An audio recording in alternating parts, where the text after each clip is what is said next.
اب آئیے بسم اللہ الرحمن الرحیم، اب یہ سورہ بقرہ شروع ہو رہی ہے۔ سورۃ البقرہ جو 286 آیات پر مشتمل ہے، تقریباً 2.5 پاروں پر پھیلی ہوئی ہے۔ ہر شخص جانتا ہے کہ یہ قرآن حکیم کی حجم کے اعتبار سے سب سے بڑی سورت ہے، لیکن یہ معاملہ صرف حجم کا نہیں ہے۔ نبی اکرم صلی اللہ علیہ وسلم نے اسے سنام القرآن قرار دیا ہے۔ آپ نے فرمایا لکل شیء سنام، ہر چیز کی ایک چوٹی ہوتی ہے، جیسے اونٹ کا کوہان ہوتا ہے۔ وسنام القرآن البقرہ، سنام القرآن، قرآن کی چوٹی جو ہے وہ سورۃ البقرہ ہے۔ یہ نوٹ کر لیجئے جو میں نے کل آپ کو جو مختلف مکی اور مدنی صورتوں کے گروپوں کے بارے میں بتایا تھا کہ یہاں سے اب پہلی منزل بھی شروع ہو رہی ہے اور پہلا گروپ بھی شروع ہو رہا ہے، اور اس کے ساتھ جو اگلی صورت آئے گی وہ اس کا جوڑا ہے، سورہ آل عمران، جس کی سب سے نمایاں علامت یہ نوٹ کیجیے، یہ بھی الف لام میم سے شروع ہوئی، اگلی بھی الف لام میم سے شروع ہوگی۔ اس کے بعد 2 صورتیں مدنی اور ہیں، لیکن ان دونوں میں نہ حروف مقطعات ہے نہ کوئی اور تمہیدی کلام ہے، براہ راست خطاب سورہ نساء میں یا ایھا الناس اور سورہ مائدہ میں یا ایھا الذین آمنوا، کوئی تمہیدی بات نہیں، کوئی حروف مقطعات نہیں، براہ راست خطاب۔ وہ ایک جوڑا ہے سورہ نساء اور سورہ مائدہ، اور یہ ایک جوڑا ہے سورہ بقرہ اور سورہ آل عمران۔ سورہ بقرہ اور سورہ آل عمران کو نبی اکرم صلی اللہ علیہ وسلم نے الزہراوین بھی قرار دیا ہے۔ زہرا کہتے ہیں بڑی روشن چیز کو، یہ حضرت فاطمہ رضی اللہ تعالی عنہا کے نام کے ساتھ آتا ہے، فاطمۃ الزہراء، تو زہرا بہت روشن دمکتی ہوئی شے۔ الزہراوین، یہ 2 نہایت دمکتی ہوئی صورتیں ہیں جو قیامت کے دن 2 بدلیوں کی شکل میں ظاہر ہوں گی، حضور نے فرمایا، اور جو لوگ ان صورتوں سے محبت کرتے تھے ان پر سایہ کریں گے۔ اللہم ربنا اجعلنا منہم، ہمیں اللہ تعالیٰ ان میں شامل فرما دے۔ اس سورہ مبارکہ کو 2 حصوں میں تقسیم سمجھیے۔ ویسے تو یہ کہ رکوع آئیں گے، پارے بھی بدلیں گے اس میں، لیکن حصے 2 ہیں۔ پہلے حصے میں اصل روئے سخن سابقہ امت مسلمہ سے ہے، یہود سے، بنی اسرائیل سے۔ دوسرے حصے میں اصل خطاب موجودہ امت مسلمہ سے ہے، امت محمد سے صلی اللہ علیہ وسلم۔ پہلے حصے میں 18 رکوع ہیں، لیکن آیات 152 ہیں۔ دوسرے حصے میں 22 رکوع ہیں، لیکن آیات 134 ہیں۔ گویا کہ اس سے آپ کو توازن نظر آئے گا کہ اگرچہ ادھر رکوعوں کی تعداد کم ہے 18، لیکن آیات کی تعداد زیادہ ہے 152۔ دوسرے حصے میں رکوعوں کی تعداد زیادہ ہے 22، لیکن آیات کی تعداد 134۔ اسی لیے اس کا ایک نام میں نے تجویز کیا ہے، وہ اس لیے تاکہ کچھ حقائق آپ کے ذہنوں میں ان ناموں کے حوالے سے بھی انشاءاللہ محفوظ ہو جائیں گے۔ سورۃ الامتین، 2 امتوں کی سورت، اس لیے کہ تقریباً نصف اس کی ساری بحث جو ہے، مرکزی بحث، وہ سابقہ امت مسلمہ بنی اسرائیل، اور دوسرا نصف اس میں سارا خطاب وہ ہے موجودہ امت مسلمہ یعنی امت محمد صلی اللہ علیہ وسلم۔ اس کا جو پہلے 18 رکوع ہے یا پہلا حصہ ہے، اس کے اندر ڈویژن فردر ہوگی ورٹیکل، عمودی۔ پہلے 4 رکوع، پھر 10 رکوع، پھر 4 رکوع۔ لیکن جو 22 رکوع ہیں دوسرے حصے کے، دوسرے نصف کے، اس میں ڈویژن جو ہے جو ہاریزونٹل ہے، وہ افقی تقسیم ہے، عمودی نہیں، افقی۔ وہ میں بعد میں بیان کروں گا جب ہم وہاں پہنچ جائیں گے۔ ان کو پہلے سمجھ لیجئے کہ اس پہلے حصے کی جو تقسیم میں نے کی ہے، پہلے 4 رکوع، پھر 10 رکوع اور پھر 4 رکوع۔ پہلے 4 رکوع یوں سمجھیے کہ پورے قرآن مجید کے لیے اس کی حکمت اور فلسفے کا جو حصہ مکی قرآن میں بیان ہو چکا تھا اس کا خلاصہ ہے۔ جب یہ سورت نازل ہو رہی ہے تو یہ تو مدینہ میں حضور تشریف لا چکے ہیں، 12-13 سال جو ہے گزر چکے ہیں، اور ان 12-13 سالوں کے دوران 2/3 قرآن نازل ہو چکا ہے۔ اس میں جو بھی حکمت، فلسفہ اور بنیادی دعوت، یہ جو چیزیں مکی قرآن میں بیان ہوئی، ان کا خلاصہ نچوڑ نکال کر یہاں 4 رکوعوں میں رکھ دیا گیا۔ اگرچہ ان میں بھی جب گہرائی میں آپ دیکھیں گے تو روح سخن جو ہے وہ بنی اسرائیل کی طرف ہے، وہ میں بعد میں عرض کروں گا، لیکن اضافی طور پر یہ سمجھ لیجئے کہ پورے مکی قرآن کے حکمت اور پیغام کا خلاصہ ان 4 رکوعوں میں۔ پھر 10 رکوع ہیں جن میں براہ راست خطاب ہے سابقہ امت مسلمہ، یا بنی اسرائیل۔ اس کے بھی 2 حصے ہیں۔ پہلے ایک رکوع میں دعوت ہے، بڑا انداز اس کا بڑا پیارا ہے، اس میں دعوت ہے، ایمان لاؤ محمد پر صلی اللہ علیہ وسلم۔ اور اس کے بعد 9 رکوع ہیں ملامت کے، ملامت، تنقید، تم نے یہ کیا اور یہ کیا اور یہ کیا، ہم نے یہ احسان کیے، یہ احسان کیے، یہ احسان کیے، تم نے یہ ناشکری کی، یہ ناشکری کی، یہ ناشکری کی۔ اور اس سب کا نتیجہ آخری 4 رکوعوں میں ہے کہ اب تمہیں اس منصب سے معزول کیا جا رہا ہے جس پر تم 2000 برس تک فائز رہے، اور تمہیں ہٹا کر اب ایک نئی امت محمد کی شکل میں جو وجود میں آ چکی ہے صلی اللہ علیہ وسلم، اسے اس پر فائز کیا جا رہا ہے۔ اور اس کی علامت کے طور پر اسے میں کہا کرتا ہوں کورونیشن، تاج پوشی۔ ایک امت معذور، دوسری امت اس کا نصب ہو رہا ہے، اس کی تاج پوشی کے لیے سمبل، علامت کیا ہے؟ قبلہ تحویل۔ وہ قبلہ یروشلم، سابقہ امت کا قبلہ اب ادھر رخ نہیں ہوگا، اب اہل توحید کا قبلہ یہ مکے کی طرف ہوگا، بیت اللہ کی طرف ہوگا۔ تو تحویل قبلہ کا مضمون ہے جو ان 4 رکوعوں میں آتا ہے۔ تو یہ میں نے تھوڑی سی تمہید جو ہے آپ کے سامنے رکھ دی ہے۔ اب بسم اللہ کیجیے۔ بسم اللہ الرحمن الرحیم، الف لام میم۔ الف لام میم یہ حروف مقطعات ہیں، یہ علیحدہ علیحدہ پڑھے جاتے ہیں، علم نہیں پڑھ سکتے اس کو۔ الف لام میم، ہا میم ہے، ہا علیحدہ میم علیحدہ، اگرچہ لکھے ہوئے ہوتے جڑے ہوئے، کاف ہا یا عین صاد لکھے ہوئے جڑے ہوئے، پڑھے جائیں گے علیحدہ علیحدہ، قطع علیحدہ کرنا۔ تو حروف مقطعات، ان کے بارے میں ایک بات تو جو ہے اجماعی ہے، سب کے نزدیک مسلم ہے، ان کا کوئی حتمی مفہوم اور ان کے حتمی معنی کسی کو معلوم نہیں سوائے اللہ اور اس کے رسول کے۔ اس معنی میں یوں بھی کہا گیا یہ کوڈ ورڈز ہیں، جیسے کہ کوئی میسیجز جو ہیں ادھر ادھر بھیجے جاتے ہیں، سیکرٹ میسیجز، تو کچھ کوڈ ورڈز ہوتے ہیں جس سے سمجھ میں آتا ہے کہ یہ بات واقعتاً صحیح سورس سے آ رہی ہے، واللہ عالم۔ لیکن اس کا کوئی مفہوم اور اس کے معنی جو ہے وہ اتفاق اس پر ہے، اگرچہ بعض حضرات نے کچھ اپنی سی کوشش کی ہے، کچھ مفہوم جو ہے بنانے کی، وہ اپنی جگہ پر ہے، لیکن یہ کہ کسی حضرت عبداللہ ابن عباس رضی اللہ تعالی عنہما نے بعض ایسی کوششیں کی ہیں، لیکن ان کی رائے کو بھی ان کی ذاتی رائے سمجھا گیا ہے، امت نے اسے قبول نہیں کیا۔ اجماع اور کنسنسس اسی پر ہے کہ اس کے معنی اور مفہوم کسی کو معلوم نہیں سوائے اللہ اور اس کے رسول کے۔ البتہ بعض چیزیں ایسی ہیں کہ وہ اگر نوٹ کر لی جائیں تو شاید آئندہ ہے اس میں کچھ راز کھلنے کے امکانات پیدا ہو جائیں۔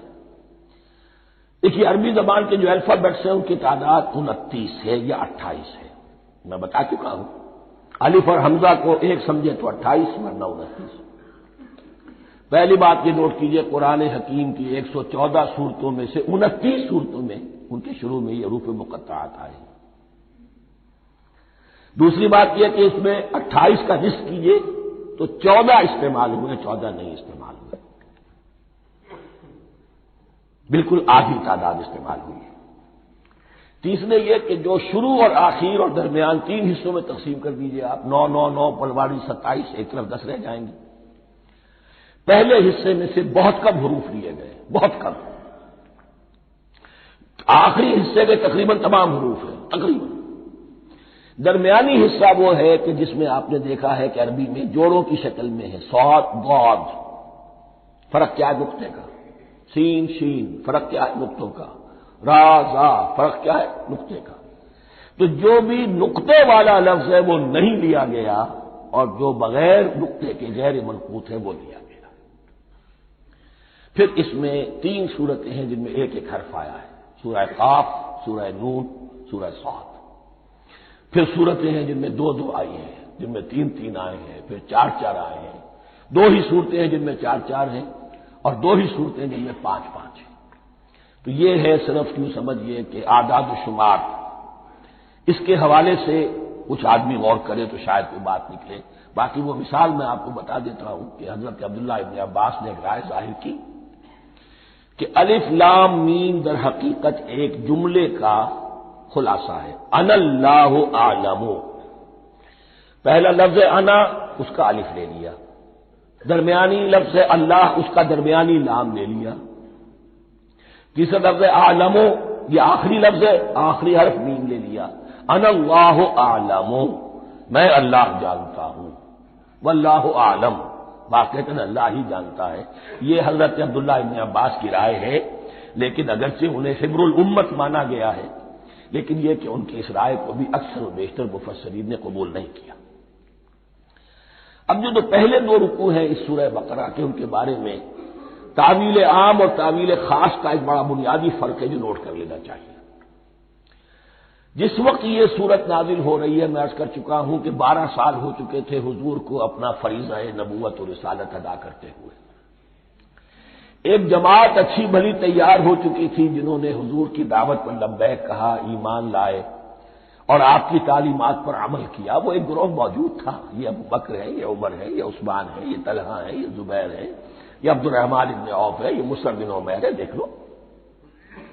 اور ایک گروہ وہ تھا کہ جو حق کو جان کر پہچان کر محض اپنی ضد اور حق درمی کی باعث وہ کفر پر آ گیا تھا۔ اور اب ایک تیسرا گروہ پیدا ہو رہا تھا مدینے میں آ کر، وہ ابھی ایمبریونک سٹیج میں ہے، کہ جو داعی ہے، مدعی ہے کہ ہم مانتے ہیں لیکن حقیقت میں نہیں مانتے۔ یہ 3 قسم کے گروہ دنیا میں ہمیشہ پائے جائیں گے، ہمیشہ۔ اب اسے میں اس کو لا رہا ہوں تعویل عام کی طرف۔ جب بھی کبھی کوئی دعوت اٹھے گی انقلابی، ایک ہوتا ہے وعظ و نصیحت، ٹھیک ہے، جس نے بھی فائدہ اٹھایا اٹھا لیا۔ ایک ہوتی ہے دعوت انقلابی، وہ انقلابی دعوت کا ہدف ہوتا ہے نظام کو بدلنا۔ نظام بدلتا ہے تو ظاہر بات ہے کہ جو لوگ اس نظام میں جن کے ویسٹڈ انٹرسٹ ہیں اور جن کو پریولیجز حاصل ہیں، جن کے مفادات ہیں، وہ تو لازماً اپنے نظام کا تحفظ کریں گے، ٹکراؤ ہوگا، تصادم ہوگا، تصادم میں جانی نقصان بھی ہوگا، مالی نقصان بھی ہوگا۔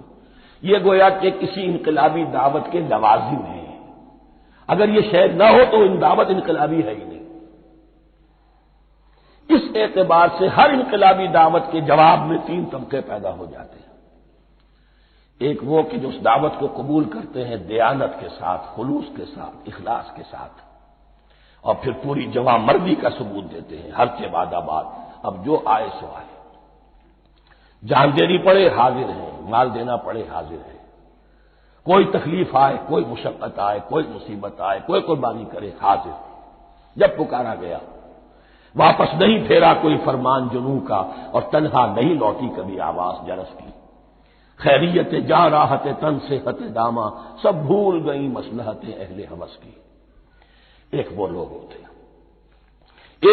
ہوتے ہیں کہ جو اڑ جاتے ہیں ضد پر، حق درمی پر، ماننے کے باوجود، جاننے کے باوجود کہ بات تو ٹھیک ہے جو کہہ رہے ہیں، کیسے مان لیں؟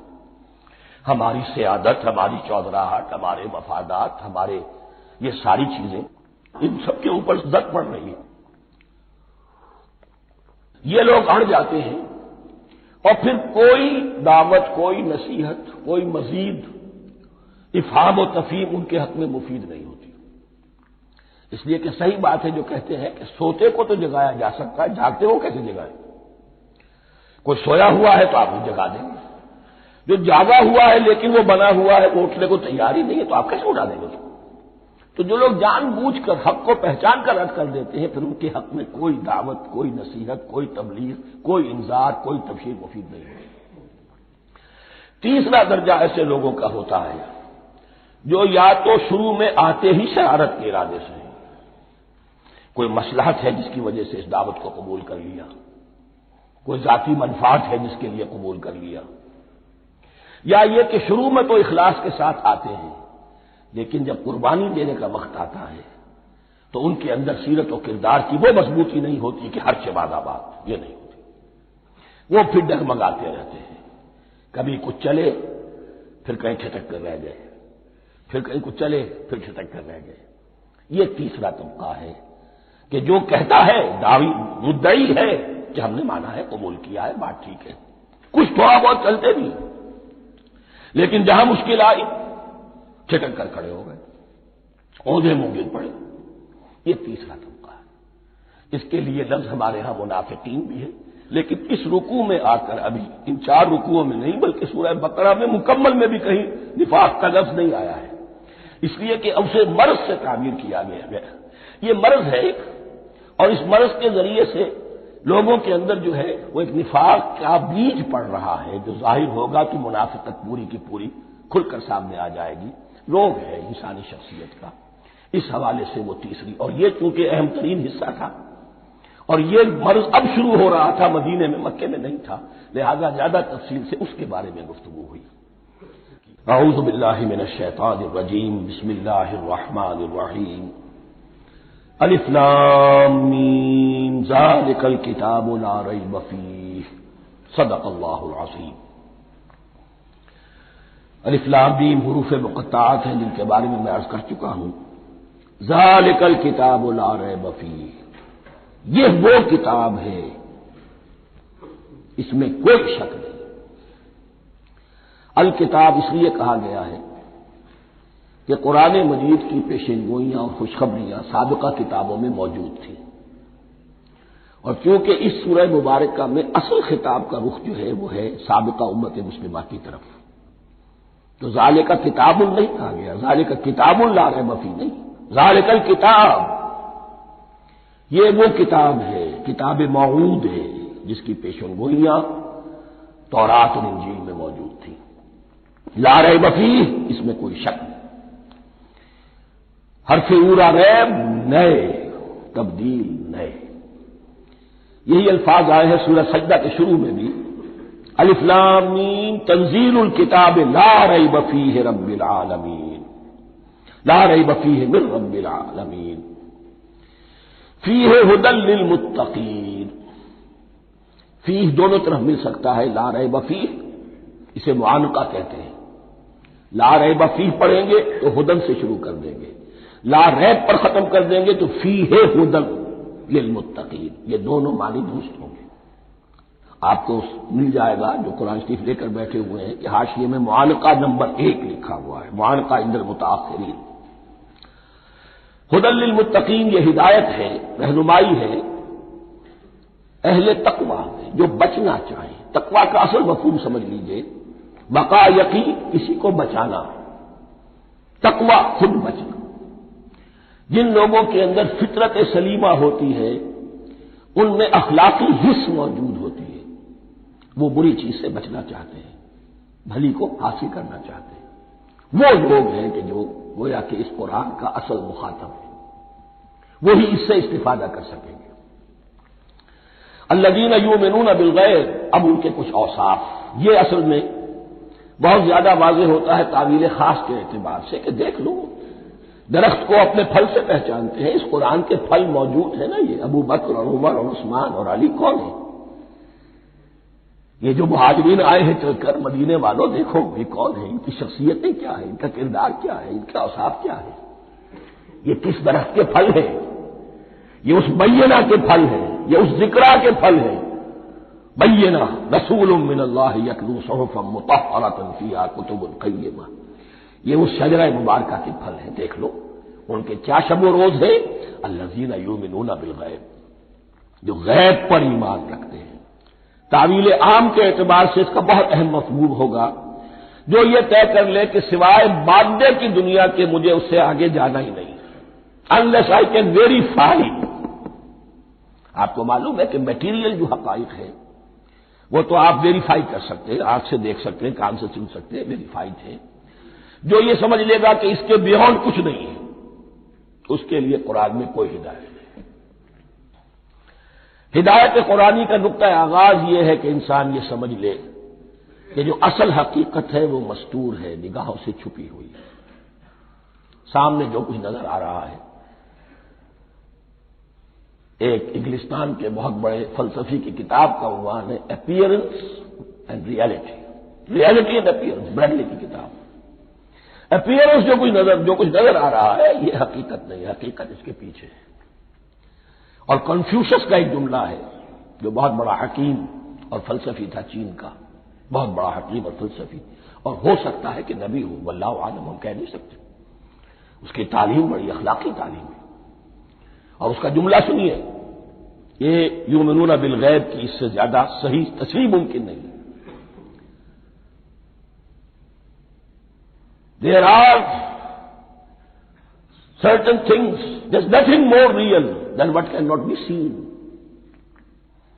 And there's nothing more certain than what cannot be heard.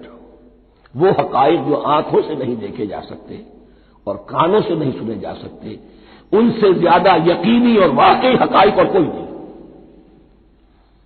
There's nothing more real than what cannot be seen. And there's nothing more certain than what cannot be heard. الذین یؤمنون بالغیب ویقیمون الصلاۃ، نماز قائم کرتے ہیں، ومما رزقناہم ينفقون، اور جو کچھ ہم نے انہیں دیا ہے اس میں سے خرچ کرتے ہیں، خیر میں، بھلائی میں، نیکی میں، ابنائے نو کی حاجات کو رفع کرنے میں، لوگوں کی تکلیفیں دور کرنے میں، خود اللہ کے لیے، اللہ کی رضا جوئی کے لیے، اللہ کو قرض حسنہ دیتے ہوئے۔ والذین یؤمنون بما انزل الیک وما انزل من قبلک، اور وہ کہ جو ایمان رکھتے ہیں اس پر بھی جو آپ پر نازل کیا گیا ہے محمد صلی اللہ علیہ وسلم، اور اس پر بھی کہ جو آپ سے پہلے نازل کیا گیا۔ یہ بہت اہم الفاظ ہیں، اس لیے کہ عام طور پر آج کل ہمارے ہاں یہ خیال پھیلا ہوا ہے کہ یہ تورات اور انجیل کے پڑھنے کا کوئی فائدہ نہیں، کوئی ضرورت نہیں، کوئی ضرورت نہیں کی حد تک تو شاید بات صحیح ہو، لیکن کوئی فائدہ نہیں، یہ بالکل غلط ہے۔ یہ ابتدا ہے قرآن کی، اور کس قدر اہتمام کے ساتھ کہا جا رہا ہے، ایمان صرف قرآن پر نہیں، اس پر بھی کہ جو اس سے پہلے نازل کیا گیا۔ اور سورہ نساء کی آیت، اور سورہ نساء نازل ہوئی ہے کہیں جا کر سن 6 ہجری میں، یا ایھا الذین آمنوا آمنوا باللہ ورسولہ والکتاب الذی نزل علی رسولہ والکتاب الذی انزل من قبل۔ تو اس سے ایمان جو ہے تورات پر اور انجیل پر اور زبور پر اور صحف ابراہیم پر، اجمالی ایمان کی جو اہمیت ہے اس کو اچھی طرح سمجھ لیجیے۔ البتہ یہ ہے کہ چونکہ ہم سمجھتے ہیں اور جانتے ہیں کہ ان کتابوں میں تحریف ہو گئی ہے، لہذا ان کتابوں کی کوئی شے قرآن پر حجت نہیں ہوگی، جو چیز قرآن سے ٹکرائے گی ہم اس کو رد کر دیں گے، ان کتابوں کی کسی شے کو دلیل کے طور پر نہیں لائیں گے۔ لیکن جہاں قرآن مجید کی کسی بات کی نفی نہ ہو رہی ہو تو بہت سے حقائق ہمیں ان کتابوں ہی سے ملتے ہیں۔ انبیاء کے مابین جو زمانی ترتیب ہے، کرونالوجیکل آرڈر جو ہے، وہ تو ہمیں تورات سے ملتا ہے، قرآن میں تو نہیں۔ قرآن میں کبھی حضرت نوح کا ذکر بعد میں ہے، حضرت موسیٰ کا پہلے، وہ بات تو کسی اور پہلو سے ترتیب آتی ہے، لیکن وہاں ہمیں تاریخ ملتی ہے ابراہیم کی، اسحاق کی، یعقوب کی، انبیاء بنی اسرائیل کی، موسیٰ کی، عیسیٰ کی، یہ ساری چیزیں۔ تو اس کی اہمیت جو ہے اس کو سمجھ لیجئے۔ والذین یؤمنون بما انزل الیک وما انزل من قبلک وبالآخرۃ هم یوقنون، آخرت پر وہ یقین رکھتے ہیں۔ نوٹ کرنے والی بات کیا ہے کہ باقی سب چیزوں کے لیے لفظ ایمان آیا، آخرت کے لیے ایقان کیوں؟ واقعہ یہ ہے کہ انسان کے عمل کے اعتبار سے سب سے زیادہ مؤثر شے ایمان بالآخرہ ہے۔ ایمان بالآخرہ ہے تو عمل سیدھا رہے گا کہ ہاں مجھے جواب دہی کرنی ہے، جانا ہے، اٹھنا ہے، اللہ کے حضور حاضری ہے۔ اگر یہ یقین ہے تو عمل صحیح ہوگا۔ اس میں کمی ہو گئی تو توحید جو ہے وہ بھی بس ایک عقیدہ، ایک ڈوگما بن کے رہ جائے گی۔ ایمان بالرسالت بھی بدعات کو جنم دے گا، عید میلاد نبی بنا لیجئے اور کچھ عشقیہ اشعار کہہ دیجئے، نعتیہ اشعار کہہ دیجئے، اللہ اللہ خیر صلی اللہ، یہ ایمان بالرسالت کے مظہر ہوں گے۔ عمل انسان کا درست ہوتا ہے آخرت کے یقین کے ساتھ۔ وبالآخرۃ ہم یوقنون، آخرت پر انہی کا یقین ہے، انہی کا یقین ہے۔ یہ حصر بھی ہے اس اعتبار سے کہ یہودی میں مدعی تھے کہ ہم آخرت پر یقین رکھتے ہیں، یہاں کنٹراسٹ دکھایا جا رہا ہے آخرت پر یقین رکھنے والے یہ لوگ ہیں، اور تعویل خاص کے اعتبار سے وہ لوگ موجود ہیں تمہاری نگاہوں کے سامنے۔ 13 برس کی محنت کی کمائی محمد رسول اللہ صلی اللہ علیہ وسلم کی اس کتاب کی، یتلو علیہم آیاتہ ویزکیہم ویعلمہم الکتاب والحکمہ، اس کا جو نتیجہ ہے وہ تمہارے سامنے۔ اولئک علی ھدی من ربہم، یہ وہ لوگ ہیں جو اپنے رب کی طرف سے ہدایت پر ہیں۔ وہ ابتدائی ہدایت بھی ان کے پاس تھی، اور یہ تکمیلی ہدایت بھی، قرآن پر بھی ان کا یقین پورا ہے، اور محمد کا اتباع بھی وہ کر رہے ہیں۔ وَأُولَٰئِكَ هُمُ الْمُفْلِحُونَ، اور یہی وہ لوگ ہیں جو فلاح پانے والے ہیں۔ فلاح کا لفظ بھی قرآن مجید کی بڑی اہم اصطلاح ہے، منزل مراد کو پہنچ جانا، کسی باطنی حقیقت کا عیا ہو جانا۔ اسی لیے اس پر پھر گفتگو انشاءاللہ ہوگی سورہ مومنون کے شروع میں، لیکن یہ کہ فلاح پانے والے، کامیاب ہونے والے اصل میں یہی لوگ ہیں۔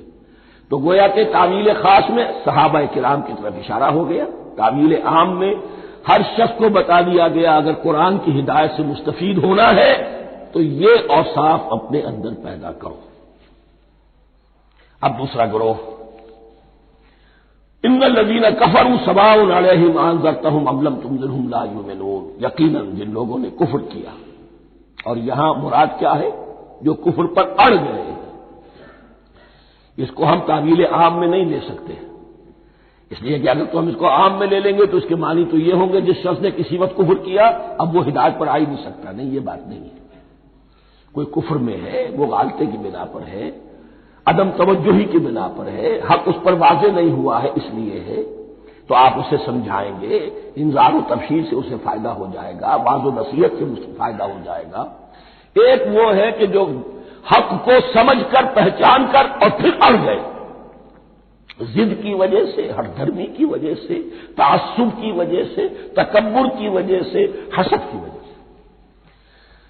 ان الذین کفروا، ایسے لوگوں کا معاملہ کیا ہے؟ سواء علیہم انذرتہم ام لم تنذرہم لا یؤمنون، برابر ہے ان کے لیے، خواہ آپ انہیں سمجھائیں خواہ نہ سمجھائیں، ڈرائیں نہ ڈرائیں، انذار فرمائیں نہ کریں، لا یؤمنون، وہ ایمان لانے والے نہیں۔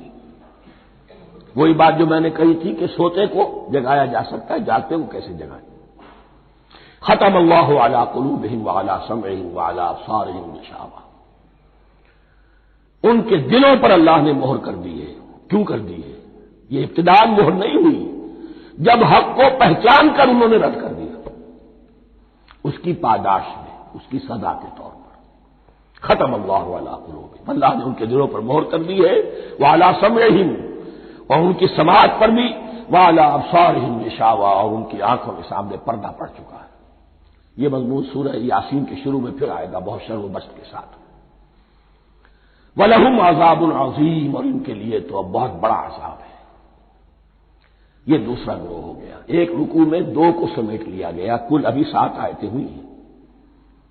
ایک وہ گروہ جس نے قرآن مجید کی دعوت سے صحیح استفادہ کیا، ان میں طلب ہدایت کا مادہ موجود تھا، ان کی فطرتیں سلیم تھیں، ان کے سامنے دعوت آئی، قبول کی، اور قرآن کے بتائے ہوئے راستے پر چلے۔ وہ گلے سرسبد ہیں، وہ شجرہ قرآنی کے نہایت مبارک اور مقدس، وہ اس کے پھل ہیں۔ ایک گروہ وہ ہے جس نے حق کو پہچانا لیکن اس کو رد کر دیا اپنے تعصب یا ہٹ درمی کی وجہ سے۔ ان کا ذکر آ گیا بہت اختصار کے ساتھ، اس لیے کہ ان کا ذکر آپ کو بہت تفصیل سے مکی صورتوں میں ملے گا۔ اب آیا تیسرا گروہ، وَمِنَ النَّاسِ، اور لوگوں میں کچھ ایسے بھی ہیں، مَن يَقُولُ آمَنَّا بِاللَّهِ وَبِالْيَوْمِ الْآخِرِ وَمَا هُم بِمُؤْمِنِينَ، جو کہتے تو یہ ہے کہ ہم ایمان رکھتے ہیں اللہ پر بھی اور یوم آخر پر بھی، مگر وہ حقیقت میں مومن نہیں ہے۔ یہاں ایک بات سمجھ لیجئے، اکثر و بیشتر مفسرین نے اس تیسری کیٹیگری کے بارے میں یہی رائے قائم کی ہے کہ یہ منافقین مذکور ہیں یہاں، اگرچہ لفظ منافق یا لفظ نفاق نہیں آیا یہاں، لیکن مولانا نیاسر اصلاحی صاحب نے ایک رائے ظاہر کی ہے جو بڑی قیمتی ہے، وہ یہ کہ یہاں ایک کردار کا نقشہ کھینچ دیا گیا ہے، غور کرنے والے غور کر لیں، دیکھ لیں، جس پر بھی وہ چسپاں ہو جائے۔ اور بالفعل جب یہ آیات نازل ہو رہی تھی تو دو طبقات پر یہ کردار نگاری جو ہے، یہ جو شخصیت کا ہیولہ کھینچا جا رہا ہے، وہ دو کے اوپر راست آ رہا تھا۔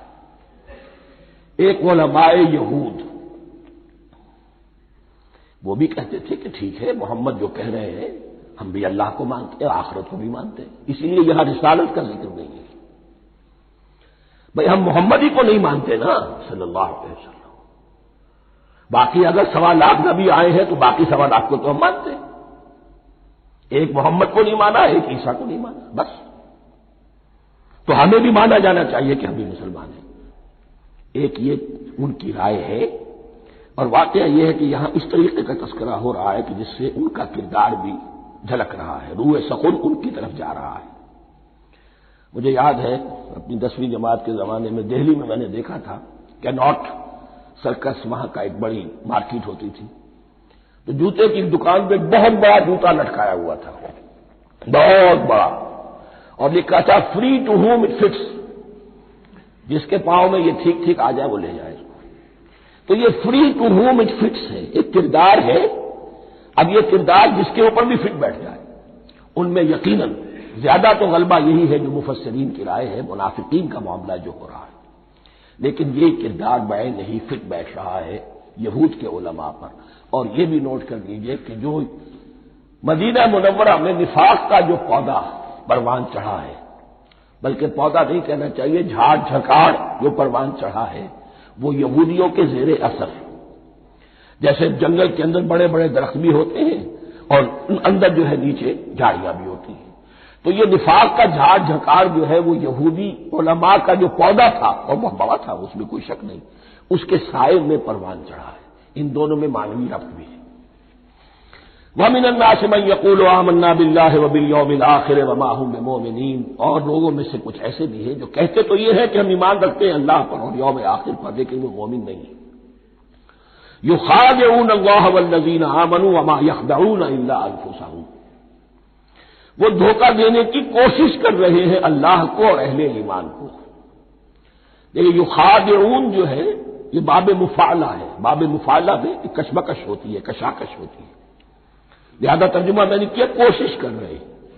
وما یخدعون الا انفسهم، یہ ثلاثی مجرد میں آ گیا، اور نہیں دھوکہ دے رہے مگر صرف اپنے آپ کو، یہ یقینی ہے اپنے آپ کو تو دھوکہ دے رہے ہو، لیکن یہ کہ اللہ اس کے رسول کو اور اللہ اور اہل ایمان کو دھوکہ نہیں دے سکتے۔ سورہ نساء کی آیت نمبر 142 میں یہ کھل کر منافقین کے بارے میں یہی الفاظ آئے ہیں، ان المنافقین یخادعون اللہ وہو خادعهم، یقیناً منافقین جو ہے وہ اللہ کو دھوکہ دینے کی کوشش کر رہے ہیں اور اللہ انہیں دھوکہ دے رہا ہے۔ فی قلوبہم مرض، ایک لفظ اور رہ گیا، وما یشعرون، انہیں اس کا شعور نہیں ہے۔ یہ بہت اچھی طرح نوٹ کر لیجیے، منافقین کی بھی اکثریت وہ تھی جنہیں اپنے نفاق کا شعور نہیں تھا، وہ اپنے تئیں سمجھتے تھے اپنے آپ کو مسلمان، وہ کہتے تھے یہ بے وقوف لوگ ہیں، محمد رسول اللہ کے بارے میں کہتے تھے یہ خام خواہ جو ہے انہوں نے لڑائی بھڑائی مول لے لی ہے اہل مکہ کے ساتھ، کیا ضرورت ہے، امن کے ساتھ جو ہے بات کرنی چاہیے۔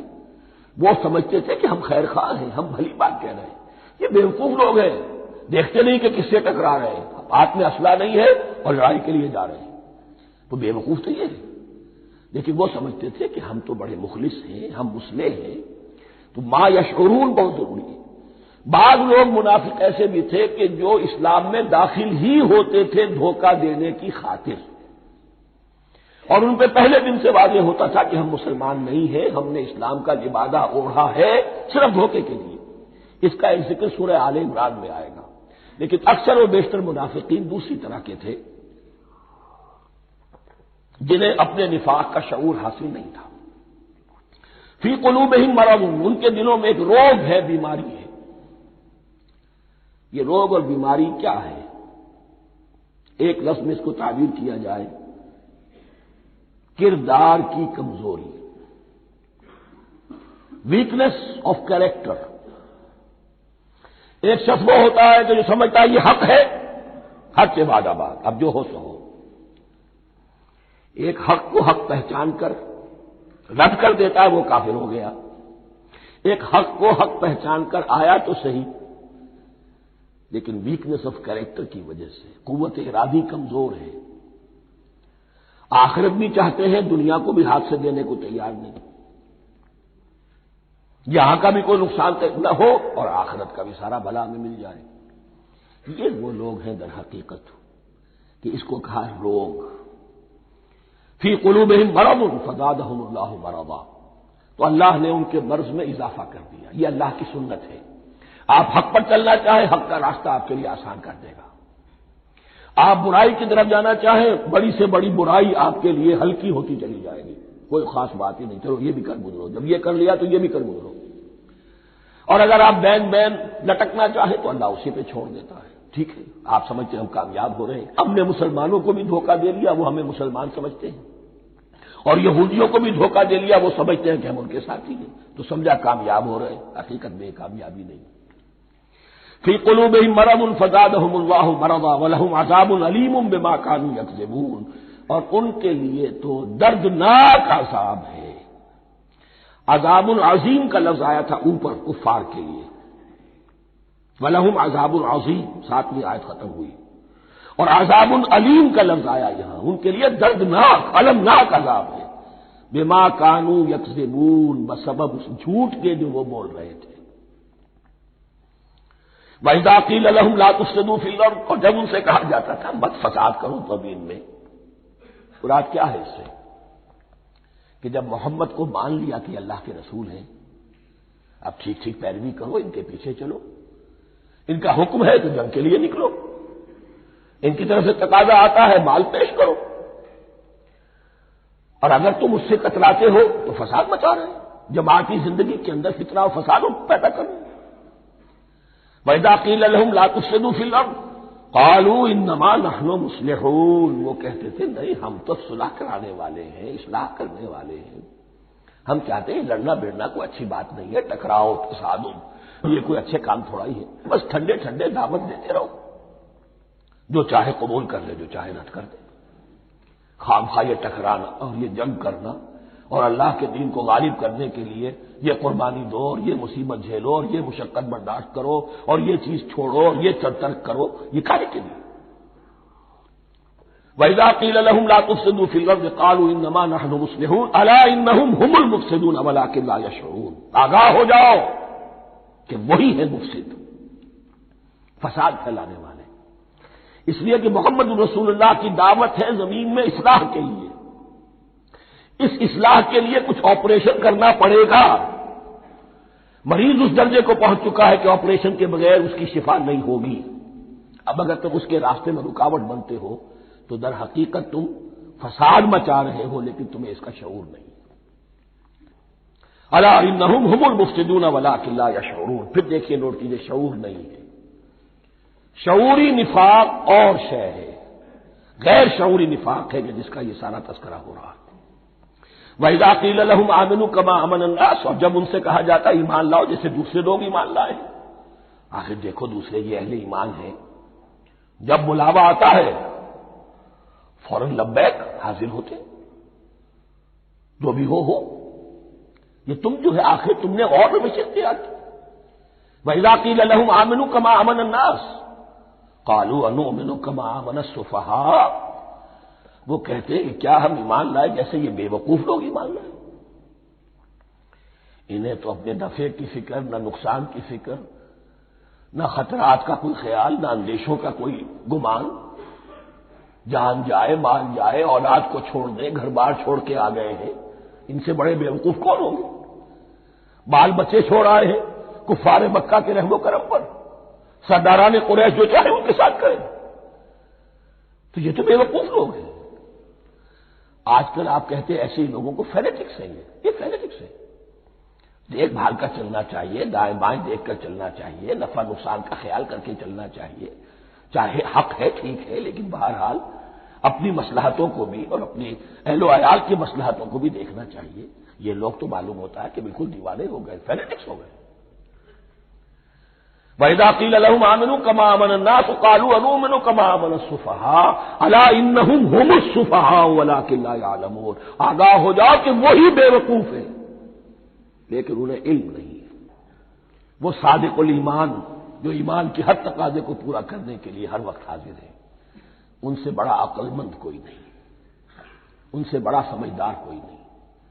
انہوں نے یہ جان لیا ہے کہ اصل زندگی آخرت کی زندگی ہے، یہ نہیں ہے، یہ تو عارضی ہے، کل نہیں آج ختم ہو جائے، آج نہیں ابھی ختم ہو جائے، کیا فرق پڑے گا؟ جانا تو ہے، اب نہیں تو کل، کل نہیں تو پرسوں جانا تو ہے۔ تو عقل تو ان کے اندر ہے۔ الا انہم ھم السفہاء ولکن لا یعلمون واذا لقوا الذین آمنوا قالوا آمنا، اور جب یہ ملتے ہیں ان سے جو اہل ایمان ہیں تو کہتے ہیں ہم بھی ایمان رکھتے ہیں۔ اب یہ ان دونوں پر آئے گا۔ عام جو یہودی تھے وہ بھی کہتے تھے کہ ہم بھی تو آخر اللہ کو مانتے ہیں، آخرت کو مانتے ہیں، اور منافق تو تھے ہی جو رسول کو بھی مانتے تھے۔ وَإِذَا خَلَوْا إِلَىٰ شَيَاطِینِهِمْ، اور جب یہ اپنے شیطانوں کے پاس خلوت میں ہوتے ہیں، اور یہاں شیاطین سے مراد ہیں اہل کتاب یہود کے علماء، ان کے سردار، یا عبداللہ ابن ابی جو منافقین مدینہ کا سردار تھا۔ اگر وہ کبھی ملامت کرتا ہے دیکھو تم تو معلوم ہوتا ہے بالکل مسلمانوں میں شامل ہی ہو گئے پوری طرح سے، تمہیں کیا ہو گیا، تم ہر بات مان رہے ہو۔ اب انہیں یہ کچھ نہ کچھ اپنی وفاداری کا یقین دلانے کے لیے کہنا پڑتا تھا، نہیں نہیں ہم انہیں بیوقوف بنا رہے ہیں، ہم ان سے ذرا تمسخر کر رہے ہیں، ہم ہیں آپ کے ساتھ ہی، آپ فکر نہ کریں۔ اسی لیے یہ دو منہ ہونا، نفق کہتے ہیں سرنگ کو جس کے دو دروازے ہوتے ہیں، باقی زیر زمین ہے۔ نافقہ گوہ کا بل ہے کہ دو دروازے رکھتا ہے، دو اس کے منہ رکھتا ہے کہ ادھر سے اگر کتا داخل ہو جائے شکار کے لیے تو ادھر سے نکل بھاگے، ادھر سے آئے تو ادھر سے نکل بھاگے۔ تو دو منہ انسان، یہ در حقیقت جس کو پھر سورہ نساء میں کہا گیا لا الہ الا ولا الہ الا، نہ ادھر کے ہیں نہ ادھر کے، مذبذبین بین ذالک، اس کے درمیان مذبذب ہو کر رہ گئے۔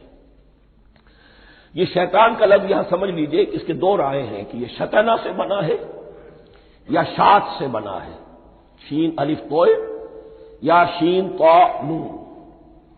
شطنہ کے معنی تباعدا، کو بہت دور ہو گیا، دور ہو گیا۔ شیطان سے مراد جو اللہ کی رحمت سے بہت دور ہو گیا۔ اور شاتا یشیتوں کے معنی ہے احترق غضبا وحسدا، کوئی شخص غصے اور حسد کے اندر جل رہا ہو، وہ شاتا یشیتو ہے۔ اس سے فعلان کے وزن پر، رحمان کے وزن پر، غضبان کے وزن پر شیطان، یعنی وہ کہ جو حسد اور غضب کی آگ میں جل رہا ہے۔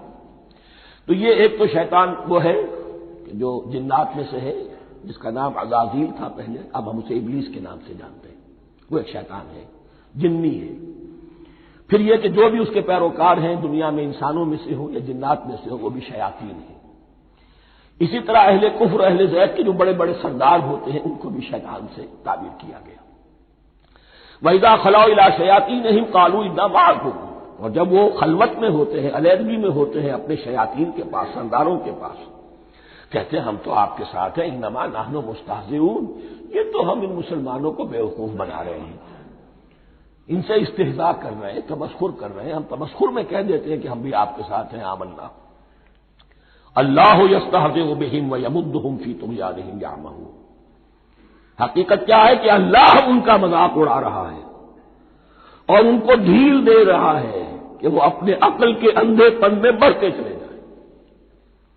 اللہ تعالیٰ جیسا میں نے عرض کیا رسی دراز کرتا ہے، کچھ تو غلط راستے پر جانا ہے تو جاؤ بھائی، فوراً تو نہیں پکڑتا، اگر فوراً پکڑ لے تو سیدھا ہو جائے گا، چلتے جاؤ، جانا چاہتے جاؤ۔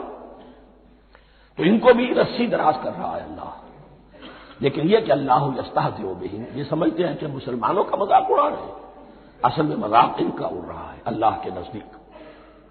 وَيَمُدُّهُمْ فِي طُغْيَانِهِمْ يَعْمَهُونَ، اب یہاں ذرا نوٹ کر لیجئے یہ دو لفظ آئیں گے، عین میم اور ہا، امر ہے کے ساتھ، ایک ہے عین میم اور یا امر، تو عین اور میم تو مشترک ہے یا آخر میں فرق ہوگا، عین میم اور ہا ہوگا، اس کے معنی عقل کا اندھا، دل کا اندھا، آنکھیں تو ہے لیکن دل کا اندھا ہے، عقل کا اندھا ہے. اور عین میم یا جو آنکھوں کا اندھا ہو، عمیٌ اندھے، اعمیٰ اندھا. تو یہاں فرمایا انا معکم انما نحن مستہزئون اللہ یستہزئ بہم ویمدہم فی طغیانہم یعمہون. اللہ ان کو اس جو ان کی عقل کے اندھے پن میں جو یہ بڑھتے چلے جا رہے ہیں، اللہ بھی ان کی رسی دراز کر رہا ہے تاکہ یہ جہاں تک جانا چاہتے چلے جائیں. اولئک الذین اشتروا الضلالۃ بالہدی، یہ وہ لوگ ہیں کہ جنہوں نے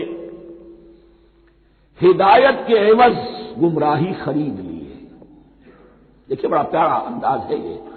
ایک شخص کے سامنے دونوں آپشنز تھے، ایک نے گمراہی کو چھوڑا، ہدایت لے لی، چاہے قیمت دینی پڑی، تکلیفیں اٹھانی پڑی، آزمائشوں میں سے گزرنا پڑا، قربانیاں دینی پڑی، ہدایت لی.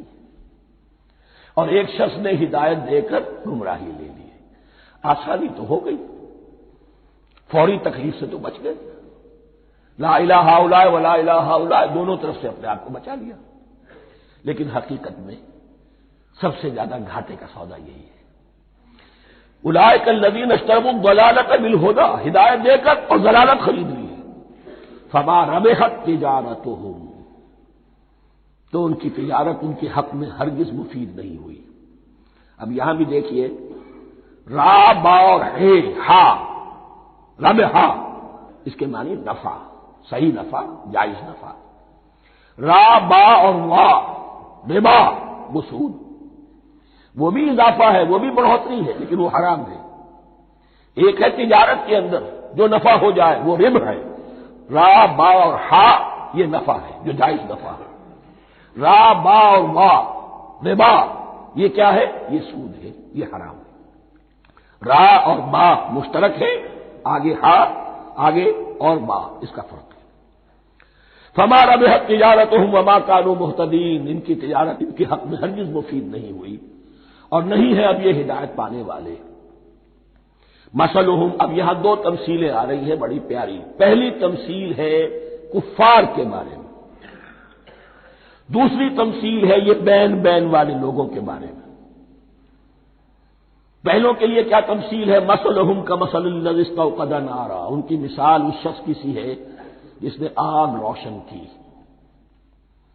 ایک نقشہ کھینچا جا رہا ہے، اندھیری شب ہے جدا اپنے قافلے سے ہے تو، تیرے لیے ہے میرا شعلہ نوا قندیل. اندھیری شب ہے، قافلہ بھٹک رہا ہے. کچھ لوگ بڑی ہمت کرتے ہیں، اندھیرے میں بھی ادھر ادھر سے لکڑیاں جمع کرتے ہیں اور آگ روشن کر دیتے ہیں. لیکن عین اس وقت جب آگ روشن ہوتی ہے کچھ لوگوں کی بینائی سلب ہو جاتی ہے. پہلے وہ اندھیرے میں اس لیے تھے کہ روشنی نہیں تھی، اب وہ اندھیرے کے اندھیرے میں رہ گئے کہ روشنی تو خارج میں آ گئی، اپنی اندر کی روشنی گل ہو گئی، بصارت سلب ہو گئی. یہ مثال ہے ان کفار کی کہ حضور کی آمد سے پہلے سب بھٹک رہے تھے، کوئی حقیقت واضح نہیں تھی، قافلہ انسانیت بھٹک رہا تھا اندھیری شب میں. محمد الرسول اللہ آئے، انہوں نے آگ روشن کر دی، اب راستہ کھل گیا، ہدایت واضح ہو گئی. لیکن کچھ ضد یا تعصب یا تکبر یا حسد کی بنیاد پر کچھ لوگوں کی اندر کی بینائی ظاہر ہو گئی، تو وہ تو ویسے کے ویسے بھٹک رہے ہیں جیسے پہلے اندھیرے میں تھے، ویسے ہی اب اندھیرے میں ہے. روشنی میں آنے والے تو وہ ہیں، دیکھ لو جن کا ذکر سب سے پہلے ہوا ہے. مثلہم کمثل الذی استوقد نارا، اس شخص کی سی ہے کہ جس نے آگ روشن کی. فلما اضاءت ما حولہ، جب اس آگ نے اپنے ماحول کو گردا گرد کو روشن کر دیا، ذهب اللہ بنورہم، اللہ ان کی نور بصارت کو لے گیا، سلب کر لیا اللہ نے. وترکہم فی ظلمات لا یبصرون، اور چھوڑ دیا انہیں ان اندھیروں کے اندر کہ وہ کچھ نہیں دیکھتے. صم بکم عمی فہم لا یرجعون، اسم کہتے ہیں بہرے کو، سم جمع ہے اس کی، سمن. اب کمو کہتے ہیں گونگے کو، بکمن اس کی جمع ہے. آما کہتے ہیں اندھے کو، عمیٌ اس کی جمع ہے. یہ بہرے ہیں، گونگے ہیں، اندھے ہیں. فہم لا یرجعون، اب یہ لوٹنے والے نہیں. یہ کون ہے؟ ابو جہل ہے، ابو لہب ہے، ولید بن مغیرہ ہے، عقبہ ابن ابی معیط ہے. یہ سب کے سب ابھی زندہ ہے جب یہ آیات نازل ہو رہی ہیں. ابھی تو غزوہ بدر ہوگا سن 2 ہجری میں، اور اس میں یہ سب جو ہے واصل جہنم ہوں گے. ابھی تک تو ہے نا. یہ لوگ ہو گئے اس کی مثال.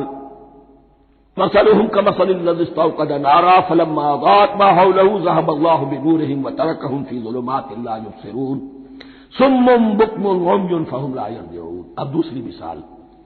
او كصيب من السماء، یا بڑی زور کی بارش برس رہی ہے آسمان سے. فيه ظلمات، اس میں اندھیرے بھی ہیں. ورعد، اور گرج ہے. وبرق، اور بجلی چمک رہی ہے. یجعلون اصابعهم فی آذانهم من الصواعق حذر الموت. کچھ لوگ ہیں کہ جو اپنی انگلیاں اپنے کانوں کے اندر ٹھونسے ہوئے ہیں کہ وہ جو کڑک ہے اس سے ان کی جانیں نہ نکل جائیں، موت نہ آ جائے. کڑکا ایسا ہے کہ اس کڑکے سے بچنے کے لیے اپنی انگلیاں اپنی کانوں میں ٹھونس رکھی ہیں. حذر الموت، موت کے خوف سے.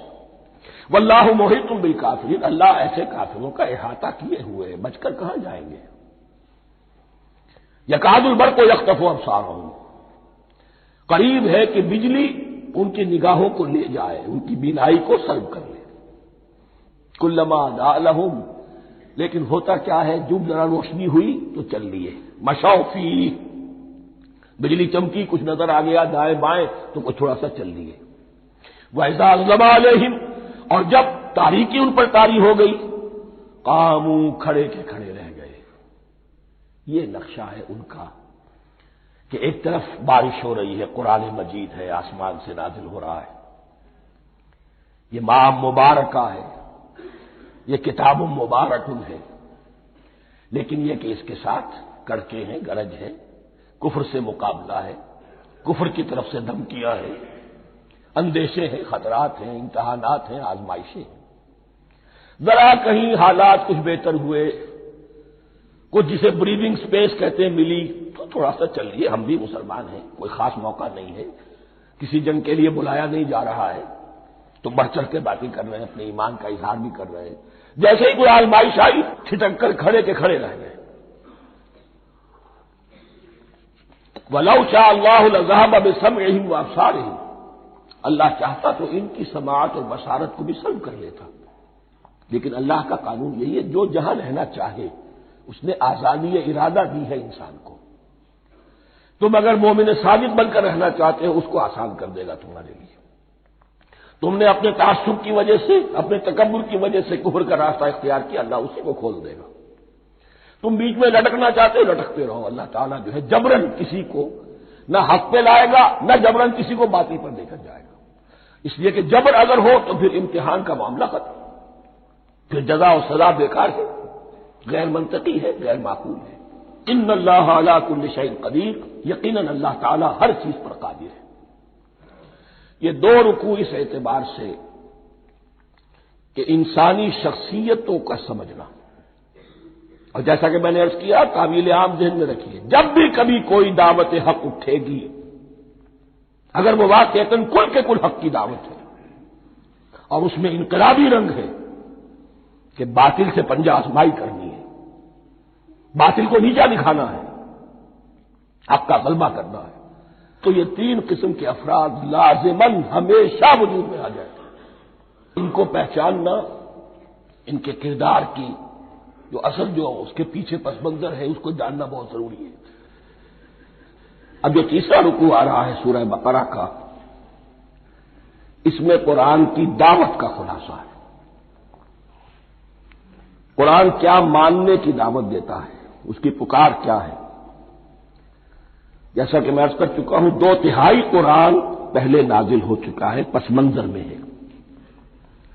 ہمارے لیے اس ترتیب مصحف کے اعتبار سے وہ قرآن بعد میں آئے گا، ترتیب نزولی کے اعتبار سے وہ پس منظر میں موجود ہے. لیکن چونکہ یہاں پر مصحف کے اندر یہاں سے آغاز کیا جا رہا ہے، لہذا اس کا خلاصہ جو ہے لب لباب یہ ایک رکوع میں، اور قرآن کے فلسفے کا اور اس کے بعد نہایت ہی اہم جو موضوعات ہیں اور مسائل ہیں ان کا ذکر پھر چوتھے رکوع میں. ابھی ہم تیسرا رکوع پڑھ رہے ہیں. یا ایھا الناس اعبدوا ربکم الذی خلقکم والذین من قبلکم لعلکم تتقون. اے لوگو بندگی اختیار کرو اپنے اس رب کی، اپنے اس مالک کی جس نے تمہیں پیدا کیا، اور نہ صرف تم کو پیدا کیا، تم سے پہلے جتنے لوگ گزرے انہیں بھی پیدا کیا تاکہ تم بچ سکو۔ یہ قرآن کی دعوت کا خلاصہ ہے، اور یہ نوٹ کر لیجئے یہ تمام انبیاء اور رسل کی دعوت یہی تھی۔ اب جب پڑھیں گے سورہ اعراف پڑھیں گے، سورہ شعراء پڑھیں گے، ایک ایک کا نام لے کر ان اعبدوا اللہ واطیعون، ہر رسول کی دعوت یہ تھی اللہ کی بندگی کرو، میری اطاعت کرو۔ یا قوم اعبدوا اللہ ما لکم من الہ غیرہ، اے میری قوم کے لوگوں اللہ کی بندگی کرو، تمہارا کوئی الہ اور معبود اس کے سوا نہیں ہے۔ پھر عضو قرآن یہی عبادت رب انسان کی تخلیق کی غایت ہے، وما خلقت الجن والانس الا لیعبدون، ہم نے جنوں اور انسانوں کو پیدا ہی صرف اس لیے کیا ہے کہ ہماری بندگی کریں۔ لیکن یہاں ایک فرق بہت بڑا ہے، تمام رسولوں کی دعوت یہی ہے، محمد الرسول اللہ کی بھی یہی ہے، لیکن بڑا فرق کیا ہے؟ باقی تمام رسولوں کی دعوت آپ کو ملے گی یا قوم، اے میری قوم کے لوگوں، یہاں ہے یا ایھا الناس، اے بنی آدم، اے بنی نوع انسان۔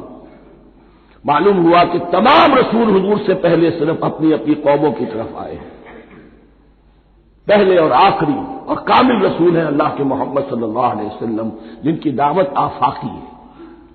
یا ایھا الناس، یا قوم نہیں، یا ایھا الناس اعبدوا ربکم الذی خلقکم والذین من قبلکم۔ اس میں دلیل بھی آ گئی کہ عام طور پر لوگ جو ہے غلط راستے پر اس دلیل سے جمے رہتے ہیں کہ ہمارے آباء و اجداد کا راستہ یہی تھا۔ تو بھائی جیسے تم مخلوق ہو ایسے ہی وہ بھی تو مخلوق تھے، جیسے تم خطا کر سکتے ہو وہ بھی تو خطا کر سکتے تھے۔ لہذا یہ نہ دیکھو کہ آباء و اجداد کا راستہ کیا تھا، دیکھو یہ کہ حق کیا ہے، لعلکم تتقون، تاکہ تم بچ جاؤ، دنیا میں افراط و تفریط کے دھکوں سے بچ جاؤ گے، آخرت میں اللہ کے عذاب سے بچ جاؤ گے۔ ان دونوں سے اگر بچنا ہے تو اللہ کی بندگی کی روش اختیار کرو۔ اچھا کس رب کی؟ الذی جعل لکم الارض فراشا والسماء بناء، جس نے تمہارے لیے زمین کو فرش بنا دیا اور آسمان کو چھت بنا دیا۔ وانزل من السماء ماء، اور آسمان سے پانی برسایا، فاخرج به من الثمرات رزقا لکم، اور پھر اس پانی کے ذریعے سے زمین سے میووں کی شکل میں، پیداوار کی شکل میں تمہارے لیے رزق اگایا۔ فلا تجعلوا للہ اندادا وانتم تعلمون، تو ہرگز نہ اللہ کا مد مقابل کسی کو ٹھہراؤ جانتے بوجھتے۔ وانتم تعلمون کا ایک مطلب یہ بھی ہے کہ تم بھی مانتے ہو کہ اس کائنات کا خالق اللہ کے سوا کوئی نہیں، اہل عرب بھی مانتے تھے، جو ان کے دیوی دیوتا تھے وہ سمجھتے تھے کہ یہ اللہ کے اوتار ہیں یا اللہ کے ہاں بہت یہ پسندیدہ ہیں، اللہ کے محبوب ہیں، اس کے اولیاء ہیں، اس کی بیٹیاں ہیں، لہذا یہ شفاعت کریں گے تو ہمارا بیڑا پار ہو جائے گا، ورنہ خالق وہ مانتے تھے اللہ ایک ہی ہے۔ جب تم یہ مانتے ہو کائنات کا خالق ایک، مدبر ایک، تو اب کسی کو اس کا مد مقابل نہ بناؤ۔ انداز ند کی جمع ہے، لا ضد لہ ولا ند لہ، اللہ کا کوئی مد مقابل نہیں۔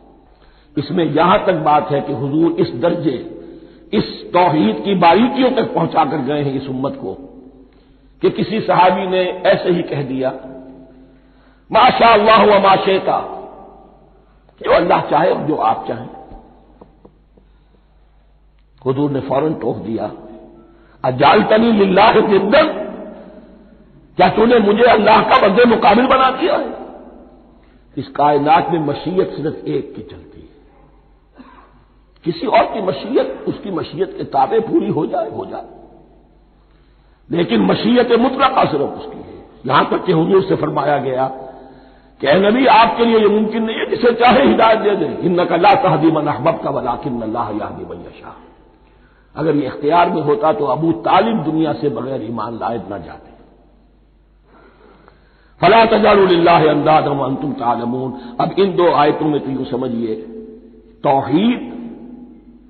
توحید نظری بھی اور توحید عملی بھی۔ توحید عملی کیا ہے؟ بندگی صرف اسی کی ہو۔ اب آیا ہے رسالت کا معاملہ، وَإِن كُنتُمْ فِي رَيْبٍ مِّمَّا نَزَّلْنَا عَلَىٰ عَبْدِنَا، اگر تمہیں رسالت محمدی پر شک ہے صلی اللہ علیہ وسلم، اس کے کیا معنی ہے کہ تمہیں اس قرآن کے بارے میں شک ہے جو ہم نے اپنے بندے پر نازل کیا ہے؟ اگر ہے شک فی الواقع، وَإِن كُنتُمْ فِي رَيْبٍ، اگر تمہیں واقعتاً شک ہے مما نزلنا علی عبدنا، اس پر جو ہم نے اپنے بندے پر نازل فرمایا ہے، فاتوا بسورۃ من مثلہ، تو لے آؤ اس جیسی ایک ہی صورت۔ یہ ہم کل پوری تفصیل سے دیکھ چکے ہیں کہ برسبیل تنزل یہاں پہنچے ہیں۔ پہلے دو آیتیں میں نے آپ کو سنائی تھی، اس میں پورے قرآن کی مثال لانے کا چیلنج کیا گیا۔ پھر ایک آیت سنائی جس میں 10 صورتیں ہی لے آؤ۔ اب آخری درجے میں ایک صورت ہی بنا لا، اور ایک صورت تو سورۃ العصر کے مساوی بھی ہو سکتی تھی، سورۃ الکوثر کے مساوی بھی ہو سکتی تھی۔ وَادْعُوا شُهَدَاءَكُم مِّن دُونِ اللَّهِ إِن كُنتُمْ صَادِقِينَ، اور بلا لو اپنے سارے مددگاروں کو اللہ کے سوا، جن ہو انس ہو، اس لیے کہ قریش کا خیال یہ تھا کہ جو شعراء ہوتے ہیں ان کے پاس جن ہوتے ہیں، وہ جن انہیں سکھاتے ہیں، ورنہ عام آدمی تو یہ شعر نہیں کہہ سکتا۔ تو تمہارا اگر کوئی گمان ہے، کوئی جنات سکھانے والے ہیں، کوئی انسان ہے، خطیب ہے، شعراء ہے، ادیب، سب کو جمع کر، ان کنتم صادقین۔ اب یہ ہے بہت ہی، جس کو میں نے کل کہا تھا، آپ کو یاد ہوگا، قرآن کا انداز کیا ہوتا ہے کہ وہ اپنے اندر جھانکنے کی دعوت دیتا ہے۔ یہ گویا کہ آنکھوں میں آنکھیں ڈال کر یہ کہا جا رہا ہے کہ حقیقت میں تمہیں کوئی شک نہیں ہے، یہ تم بات بنا رہے ہو صرف، اگر واقعتاً شک ہے تو آؤ میدان میں، حقیقت یہ ہے کہ تمہیں شک نہیں ہے، اگر تم سچے ہو فاتوا بسورۃ من مثلہ، تو اس جیسی ایک ہی صورت بنا لاؤ۔ فإن لم تفعلوا، اب ذرا انداز دیکھیے تحدی کا اور چیلنج کا، پھر اگر تم یہ نہ کر پاؤ وَلَن تَفْعَلُوا، اور ہرگز نہیں کر سکو گے، یہ چیلنج کون دے سکتا ہے؟ اللہ کے سوا کوئی نہیں دے سکتا۔ یہ انداز کسی کتاب کا نہیں ہے، ذالک الکتاب لا ریب فیہ، یہ کسی کا نہیں ہے۔ فإن لم تفعلوا وَلَن تَفْعَلُوا، پھر اگر تم نہ کر پاؤ اور تم ہرگز نہیں کر پاؤ گے، فاتقوا النار التي وقودها الناس والحجارہ، تو ڈرو اس آگ سے جس کا ایندھن بنے گے انسان اور پتھر۔ اعدت للکافرین، کافروں کے لیے تیار کر لی گئی ہے، بھڑکا دی گئی ہے۔ پتھروں کا ذکر خاص طور پر کیوں ہے؟ دو اس کے امکانات ہیں۔ آپ کو معلوم ہے کہ وہ جو پتھر کا کوئلہ ہوتا ہے اس کی آگ بڑی سخت ہوتی تھی، عام جو ہمارا یہ لکڑی کا کوئلہ ہوتا ہے اس کے مقابلے میں، اور دوسرے یہ بھی کہ چونکہ انہوں نے جو معبود تلاش کرتے تھے وہ پتھر کے ہوتے تھے، تمہارے ساتھ ہی تمہارے ان معبودوں کو بھی جھونکا جائے گا، وہ بھی جلیں گے، تاکہ تمہاری حسرت کے اندر اضافہ ہو۔ ان سے ہم دعائیں مانگا کرتے تھے، ان کے سامنے ماتھے ٹیکتے تھے، ان کے سامنے ڈنڈوت کرتے تھے، ان کو چڑھاوے چڑھاتے تھے۔ اب یہاں گویا کہ ایمان باللہ توحید، ایمان بالرسالت اور ایمان بالآخرت، فاتقوا النار التي وقودها الناس والحجارة اعدت للكافرين وبشر الذين آمنوا وعملوا الصالحات، اور بشارت دے دیجئے اے نبی ان لوگوں کو کہ جو ایمان لائے اور جنہوں نے نیک عمل کیے، ان لهم جنات تجری من تحتها الانہار، کہ ان کے لیے وہ باغات ہیں کہ جن کے دامن میں ندیاں بہتی ہوں گی، لفظی ترجمہ ہوگا جن کے نیچے ندیاں بہتی ہوں گی۔ مراد اس سے کیا ہے؟ عام فطری باغ وہ ہوتے تھے کہ جس میں ذرا اونچائی پر جو ہے درخت لگے ہوئے ہیں اور دامن میں ندی بہ رہی ہے، تو اس سے خود بخود جو ہے وہ اریگیشن، نیچرل اریگیشن ہو رہی ہے، درختوں کے جڑوں تک پانی پہنچ رہا ہے۔ بارہ ترجمہ آپ لفظی کریں، ان کے نیچے ندیاں بہتی ہوں گی یا یہ کہ جن کے دامن میں ندیاں بہتی ہوں گی۔ کلما رزقوا منها من ثمرۃ رزقا، جب بھی کبھی انہیں دیا جائے گا کوئی پھل رزق کے طور پر کھانے کے لیے جنت میں، قالوا هذا الذي رزقنا من قبل، وہ کہیں گے یہ تو وہی شے ہے جو ہمیں پہلے بھی ملتی تھی۔ اس کا ایک مفہوم یہ ہے، یہ جو نزل ہے، ابتدائی جو ہے دعوت ہے، ابتدائی ضیافت جو ہوگی اس میں وہی چیزیں کہ جو معروف ہے، جانی پہچانی ہے۔ یہ رمان، یہ دیکھیے یہ انار آ رہا ہے خوبصورت، یہ انگور ہے خوبصورت، یہ نخیل ہے، یہ نخل ہے، یہ رطب ہے، لیکن ذائقے کی کوئی جو کوئی نسبت و تناسب بھی نہیں ہوگا. وہ کہیں گے یہ وہی شے ہے جو ہمیں پہلے ملتی تھی. وہ اتو بھی متشابہہ، مشابہ تو ہوگی وہ، لیکن ان کے ذائقے میں زمین و آسمان کا فرق ہوگا. اور ایک یہ بھی مفہوم لیا گیا کہ آخرت میں جنت میں بھی وہی میوے ملتے رہیں گے، لیکن ان کا ذائقہ بدلتا رہے گا. شکل وہ ہوگی لیکن ذائقہ وہ نہیں رہے گا کہ جس سے انسان کی بھی طبیعت بڑھ جاتی ہے ایک ہی شے کو کھاتے ہوئے. وَلَهُمْ فِيهَا أَزْوَاجٌ مُطَهَّرَةٌ، اور ان کے لیے ہوں گے اس میں بہت ہی پاک باز، نہایت پاک کی ہوئی بیویاں ہوں گی. ازواج مطہرۃ وہم فیہا خالدون، اور اس میں رہیں گے ہمیشہ ہمیشہ.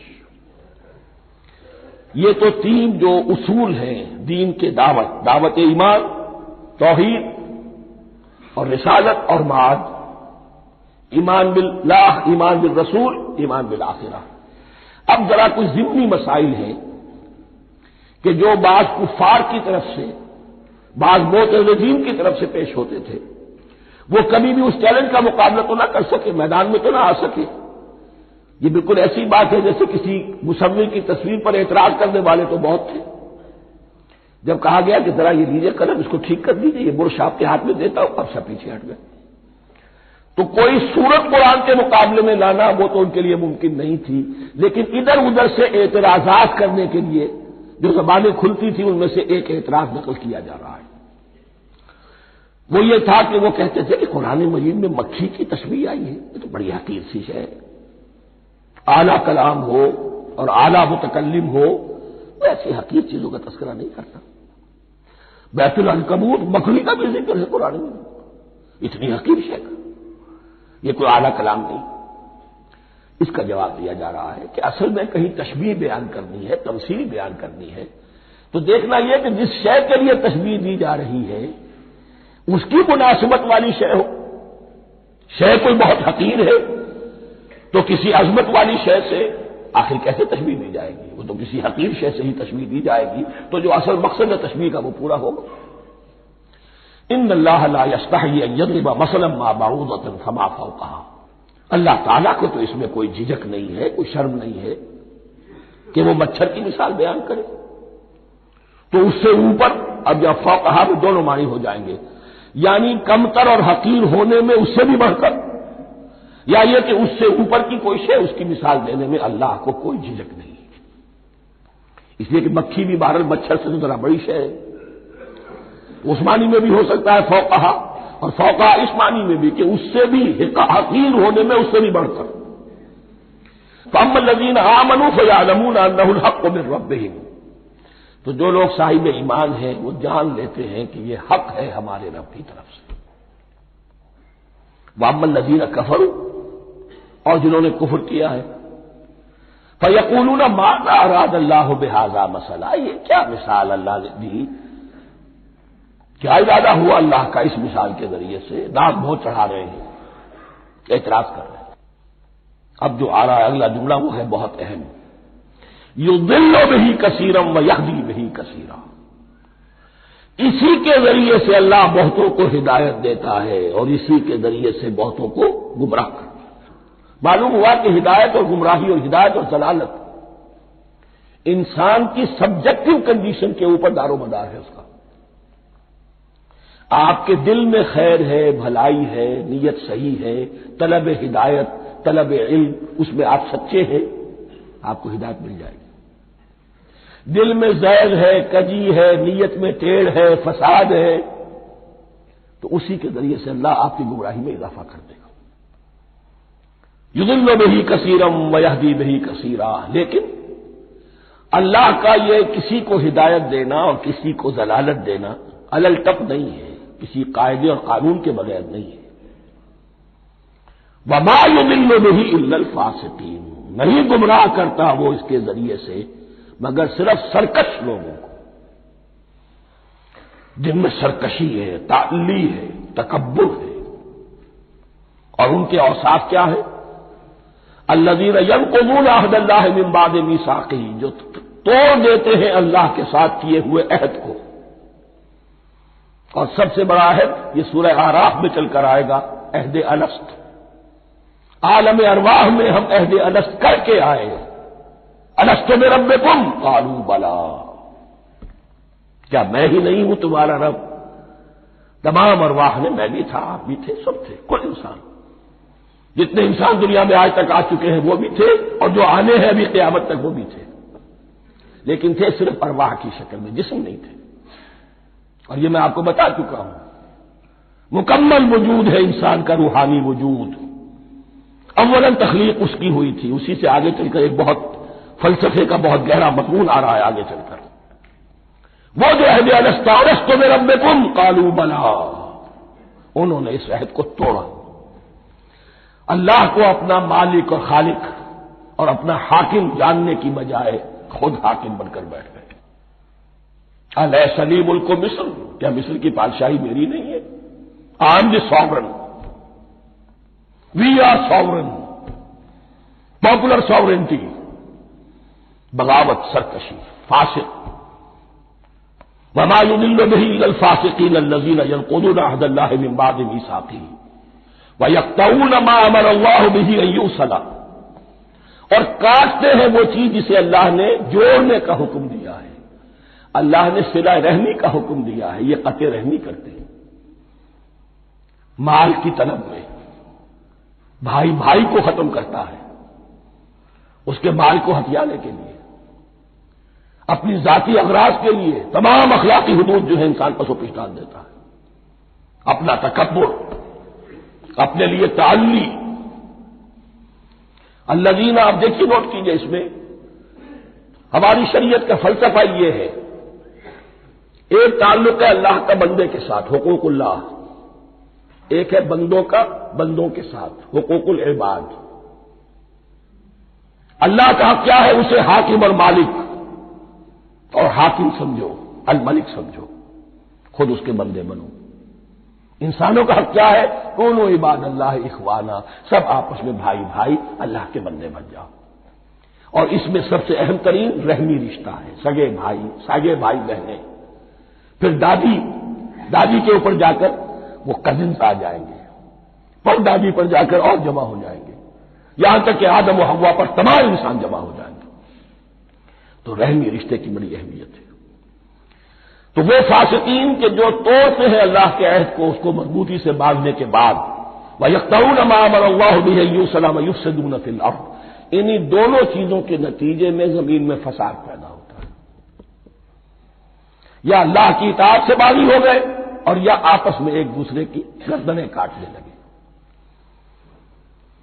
اولئک هم الخاسرون، یہی لوگ ہیں جو بالآخر خسارے میں، آخری اور دائمی خسارے میں رہنے والے ہیں۔ کیف تکفرون باللہ وکنتم امواتا، تم کیسے کفر کرتے ہو اللہ کا؟ بڑا پیارا انداز ہے، وکنتم امواتا، تم مردہ تھے، فاحیاکم، تمہیں زندہ کیا، ثم یمیتکم، پھر تمہیں مارے گا، ثم یحییکم، پھر جلائے گا، ثم الیہ ترجعون، پھر تم اس کی طرف لوٹ جاؤ گے، لوٹا دیے جاؤ گے۔ یہاں وہ بات آ گئی جو آج نگاہوں سے بالکل اوجھل ہو چکی ہے، یہ ہم دنیا میں آنے سے پہلے مردہ تھے، کیا مانے؟ یہ مضمون آ کر اصل میں سورہ غافر یا سورہ مومن میں چل کر اس کی پوری وضاحت ہوگی، لیکن چونکہ یہاں تذکرہ ہو چکا ہے عہد الست کا، ہماری پہلی تخلیق ہوئی عالم ارواح میں، ارواح کی صورت میں، پھر ہمیں سلا دیا گیا، وہ ہماری پہلی موت تھی۔ مردہ جو ہے معدوم نہیں ہوتا، مردہ ہوتا ہے، بے جان ہوتا ہے، سویا ہوا ہوتا ہے، اور موت کو اور نیند کو تشبیہ دی گئی ہے۔ پھر ہمیں اس جسد کے ساتھ یہاں زندہ کیا گیا، پھر موت طاری ہوگی، پھر ہمیں زندہ کیا جائے گا۔ یہ آیت جیسا کہ میں نے عرض کیا بہت بڑی اور بڑی گہری حکمت اور فلسفہ قرآن کی آیت ہے۔ کیسے اللہ کا انکار کرتے؟ کون تم اموات، تم مردہ تھے، سوئی ہوئی ارواح کی شکل میں تھے، فاحیاکم، تمہیں جگایا اس جسد کے ساتھ، زندہ کیا، ثم یمیتکم ثم یحییکم، پھر تمہیں مارے گا، پھر جلائے گا، ثم الیہ ترجعون، پھر تم اس کی طرف لوٹا دیے جاؤ گے۔ اور اب اس کے بعد جو آخری آیت ہے، هو الذی خلق لکم ما فی الارض جمیعا، اس نے تمہارے لیے بنایا ہے جو کچھ بھی زمین میں ہے۔ اس میں خلافت کا مضمون آ گیا، حدیث میں آتا ہے انما الدنیا خلقت لکم وانتم خلقتم للآخرہ، یہ دنیا تمہارے لیے بنائی گئی ہے، تم آخرت کے لیے بنائے گئے ہو۔ هو الذی خلق لکم ما فی الارض جمیعا، اس لیے کہ اگلی آیت پھر آ رہی ہے خلافت کی آیت، سارا کچھ زمین میں یہ بستر جو بچھایا اور یہ کائنات کو زمین کو سجایا تمہاری خلافت کے لیے۔ ثم استوى الى السماء فسواهن سبع سماوات، پھر وہ متوجہ ہوا آسمانوں کی طرف اور انہیں 7 آسمانوں کی شکل میں بنا دیا۔ جیسا کہ میں کل عرض کر چکا ہوں، یہ تاحال ابھی یہ آیات متشابہات میں سے ہے، 7 آسمانوں کی کیا حقیقت ہے ہم اس سے ابھی پورے طور سے واقف نہیں۔ وَهُوَ بِكُلِّ شَيْءٍ عَلِيمٌ، اور اسے ہر شے کا علم حقیقی حاصل ہے۔ بارک اللہ لی ولکم فی القرآن العظیم ونفعنی وإیاکم بالآیات والذکر الحکیم۔